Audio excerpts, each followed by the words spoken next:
Hi అండి. చాలామంది దోసలేసుకుంటారు కానీ దోస కలర్ మాత్రం రావట్లేదు కదా! మరి దోస కలర్ రావాలి అంటే ఒకసారి ఈ కొలతలతో చేయండి. దోస కలర్‌తో పాటు మెత్తగా, స్మూత్‌గా చాలా టేస్టీగా కూడా ఉంటుంది. ఈ పిండి దోసలే కాదండి ఇడ్లీలను కూడా చేసుకోవచ్చనమాట.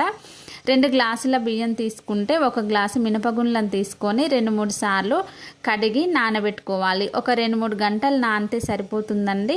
చాలామంది డే మొత్తం నానబెట్టుకుంటారు కదా! అలా కాకుండా ఒక 2, 3 అవర్స్‌లోనే ఇవి నానతాయి కాబట్టి ఇంకా మిక్సీ పట్టుకునేటప్పుడు ఈ మిక్సీ జార్‌లోకి కొన్ని బొంగులను కూడా యాడ్ చేసుకోవాలన్నమాట. ఈ బొంగులను యాడ్ చేసుకుంటే దోస కలర్‌తో పాటు మెత్తగా అయితే వస్తుంది కదా!